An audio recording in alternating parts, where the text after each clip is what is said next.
बिस्मिल्लाहिर्रहमानिर्रहीम। हालत एहराम में ये 6 गलतियां हरगिज़ मत करें।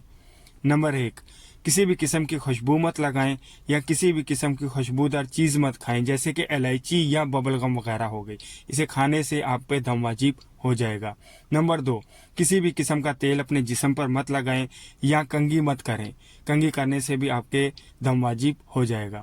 नंबर 3, नाखून चबाना। अक्सर आपने देखा होगा कि लोगों को आदत होती है, नॉर्मली वो अपने दांतों में अपने नाखून चबा रहे होते हैं। इससे भी आप पर दम वाजिब हो जाएगा, इस चीज़ से बचिए। नंबर 4, जिस्म के किसी भी हिस्से पे अगर आपके ज़ख्म है तो उसे मत छुएं, क्योंकि उसे छूने से अगर उसमें से खून निकल आया तो आप पर दम वाजिब हो जाएगा।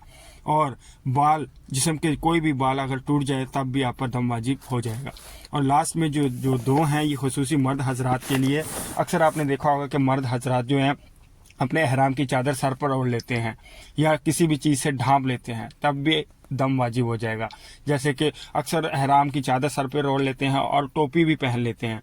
टोपी पहनकर भी एहराम की हालत में तवाफ़ करना या उम्रा करना दम वाजिब हो जाएगा। नंबर 6, हाथों में दस्ताने या मोज़े पहनना। ये औरतों के लिए वाजिब है, मर्द हजरात के लिए बिल्कुल भी वाजिब नहीं है। अगर वो पहनेंगे तो उन पर दम वाजिब हो जाएगा। खुदाया इन चीज़ों से बचिए और एहतियात कीजिए। बिस्मिल्लाहिर्रहमानिर्रहीम। मैं आज आपको लाइव उम्रा दिखाऊंगा। उम्रा या नफली तवाफ़ के लिए खाना काबा के 7 चक्कर लगाना ज़रूरी होते हैं, और इसके लिए आप मस्जिद अल हरम में दाखिल होते ही खाना काबा के उस गोशे की तरफ चले जाए जहां हजर अस्वद नस्ब है। आप देख सकते हैं मेरे बिल्कुल स्ट्रेट पे खाना काबा की दीवार पे हजर अस्वद नस्ब है। यहाँ पर पहुंचकर अगर तो आपने उम्रे का तवाफ़ करना है या नफली तवाफ़ करना है, अगर तो उम्रे का तवाफ़ करना है तो इसकी नीयत करके अपने एहराम की चादर को दाएं बगल के नीचे से गुजार के बाएं कंधे के ऊपर ओढ़ लें और अपने हाथ बुलंद करके 3 दफ़ा अल्लाहु अकबर अल्लाहु अकबर अल्लाहु अकबर के सदा बुलंद करके हजर अस्वद की तरफ इशारा करके हाथ से बोसा लेकर बिस्मिल्लाह पढ़ के आप अपना तवाफ़ जो है उसे शुरू कर लें और आहिस्ता आहिस्ता चलते चले जाएं।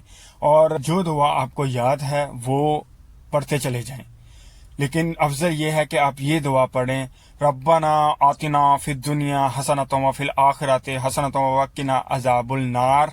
ये दुआ पढ़ते हुए आप खाना काबा के आहिस्ता आहिस्ता करीब चलते चले जाएं। और यहाँ पे मुकाम इब्राहीम है, मुकाम इब्राहीम की ज़ियारत करें। मुकाम इब्राहीम को अगर बोसा तो नहीं लेते लोग, लेकिन आप ज़ियारत करें, मस करें, अपना हाथ से ज़ियारत करें, देखें। इसके अलावा खाना काबा के दरवाजे पे जाएं, खाना काबा के दरवाजे का बोसा लें, देखें कितना खूबसूरत लग रहा है अल्लाह ताला का घर। आप देख सकते हैं कि सोने का दरवाज़ा कितना ही प्यारा और कितना ही खूबसूरत लग रहा है। इसकी ज़ियारत करें, इसकी भी ज़ियारत करें, इसका बोसा लें और अपने परवरदिगार से अपनी मुरादें जो हैं, आपकी जो दिली मुराद है वो अपनी हाजत जो है अपने परवरदिगार के सामने रखें और आहिस्ता आहिस्ता अपने तवाफ़ को भी कंटिन्यू करते रहें। आहिस्ता आहिस्ता अपने तवाफ़ को जो है वो चलते चले जाएं और दुआ जो मैंने आपको बताई है वो पढ़ते चले जाएं। और अगर नहीं आपको याद है तो जो भी आपको दुआ याद है वो दुआ पढ़ते चले जाएं। ये लम्हा बहुत ही इमोशनल लम्हा होता है हर मुसलमान के लिए, खाना काबा को देखकर खाना काबा की ज़ियारत करना और खाना काबा का तवाफ़ करना। और ये हम पर अल्लाह ताला का बहुत करम और बहुत ही फजल है जो हम खाना काबा का तवाफ़ कर रहे होते हैं और खाना काबा की ज़ियारत कर रहे होते हैं अपनी इन गुनाहगार आँखों से। अब यकीन माने कि इतना दिल को सुकून मिलता है, इतना ही दिल को सुकून मिलता है कि दुनिया में कहीं भी सुकून नहीं मिलता। ये वो मुकाम है जहाँ पे मौला अली अलैहिस्सलाम का ज़हूर हुआ 13 रजब को, और ये काबा दीवार जो है फटी थी। आज भी आप देख सकते हैं कि इस पे दरारें मौजूद हैं, लोग कैसे चूम रहे हैं इस दीवार को। और कुदरत की बात यह है कि आज है भी 13 रजब विलादत मौला अली अलैहिस्सलाम। इसके अलावा आप हजर अस्वद का भी बोसा ले सकते हैं। हजरत अस्वद का बोसा आप देखें, रश कितना है, इतने रश में बोसा लेना नामुमकिन होता है। लेकिन अगर आप मुशक्कत कर सकते हैं, जद्दोजहद कर सकते हैं बोसा लेने के लिए तो ज़रूर लीजिएगा बोसा, क्योंकि मैं तो काफ़ी दफ़ा ले चुका हूँ अल्हम्दुलिल्लाह। अल्लाह ताला ने मुझे इस सादत से काफ़ी दफ़ा नवाजा है अल्हम्दुलिल्लाह। अल्लाह ताला ने मुझ पर बहुत अपना करम किया है और इसी तरह अल्लाह ताला हम सब पर अपना करम जारी रखे। इसी तरह आपने अपने सारे 4 चक्कर हो चुके हैं मेरे अल्हम्दुलिल्लाह। आपने भी इसी तरह अपने सारे चक्कर 7 के 7 चक्कर जो हैं मुकम्मल कर लेने हैं। जो आपको दुआ आती है, जो याद है, वो पढ़ते चले जाएं। और जैसे ही आपको लगे कि आपके 7 चक्कर मुकम्मल हो चुके हैं तो आप आहिस्ता आहिस्ता बाहर की तरफ روانگی اختیار کریں، باہر کی طرف نکلیں اور اپنا سعی کی طرف روانگی اختیار کریں، سعی کی طرف چلے جائیں۔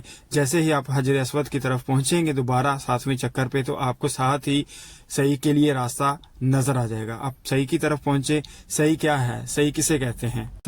سعی یعنی صفا سے مروہ کی جانب اور مروہ سے صفا کی جانب 7 چکر لگانے کو سعی کہا جاتا ہے۔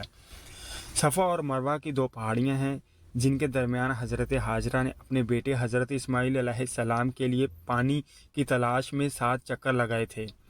حضرت ہاجرہ کی اس عظیم قربانی کو اللہ تعالیٰ نے قبول فرما کر قیامت تک آنے والے مسلمانوں کے لیے اس عمل کو حج اور عمرے کا رکن فرما دیا ہے۔ آپ جو پہاڑی دیکھ رہے ہیں یہ صفا کی پہاڑی ہے، یہاں سے صحیح شروع کی جاتی ہے۔ جیسے ہی آپ اس صفا کی پہاڑی پر پہنچے تو آپ خانہ کعبہ کی جانب رخ کر کے دعا مانگیں، جتنی دعائیں مانگ سکتے ہیں دعائیں مانگیں اور اپنے پروردگار سے التجا کریں۔ آپ دیکھ سکتے ہیں کہ حاجی جو ہیں جو دعا مانگ رہے ہیں، آپ دیکھ سکتے ہیں یہ حاجی ماشاءاللہ ایک گروپ ہے ان کا، یہ دعا مانگ رہا ہے۔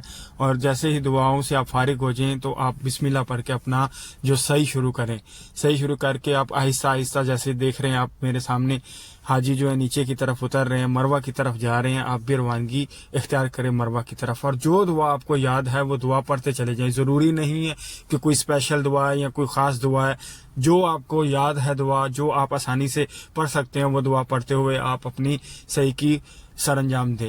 آہستہ آہستہ چلتے چلے جائیں۔ آپ ماشاءاللہ رش دیکھیں کتنا رش ہے، یہ 13 رجب کا دن ہے، مولا علی کی ولادت کا دن ہے آج، اور رش دیکھیں ماشاءاللہ آج کتنا رش ہے۔ نارملی رش بھی ہوتا ہے لیکن آج بہت زیادہ رش ہے۔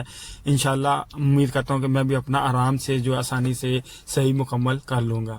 صحیح مکمل کرنا اسی طرح اپنے 7 چکر لگانے ہیں۔ یاد رکھیے گا کہ صفا سے مروہ کی طرف اور مروہ سے صفا کی طرف یہ 2 چکر ہوں گے، یعنی کہ صفا سے مروہ کی طرف 1 چکر اور مروہ سے صفا کی طرف واپس دوسرا چکر ہوگا۔ اسی طرح آپ نے 7 چکر مکمل کرنے ہیں۔ 7 چکر مکمل کرنے کے بعد آپ جو دعا مانگیں، دعا مانگ کے آپ سعی کی جو 2 رکعت نماز ہے وہ ادا کریں۔ سعی کی 2 رکعت نماز ادا کرنے کے بعد اس کے بعد آپ شکرانے کے 2 رکعت نماز ادا کریں۔ شکرانے کی 2 رکعت نماز ادا کرنے کے بعد آپ نے سر منڈوانا ہے۔ سر منڈوانا ہے، اگر تو آپ فرسٹ ٹائم عمرہ کر رہے ہیں تو لازمی آپ نے سر منڈوانا ہے، اور اگر فرسٹ ٹائم نہیں کر رہے تو آپ اپنے بالوں کو ٹک بھی لگا سکتے ہیں، ٹھیک ہے، بالوں کو تھوڑا تھوڑا سا کاٹ سکتے ہیں، سر کے چاروں طرف سے تھوڑے تھوڑے سے بال جو ہیں آپ کاٹ سکتے ہیں، لیکن افضل اور بہتر یہی ہے کہ آپ اپنا سر منڈوا لیں کمپلیٹلی، زیادہ ثواب ملتا ہے۔ آپ دیکھ سکتے ہیں کہ میرے چھوٹے بھائی جو ہیں وہ اپنا سر منڈوا رہے ہیں، ٹھیک ہے۔ آپ اسی طرح اپنا سر منڈوا کے اپنے طواف کو، عمرے کو مکمل کر لیں۔ بس یہ تھا آج کا ہمارا ویلاگ، اپنی دعاؤں میں یاد رکھیے گا۔ اللہ حافظ، شکریہ۔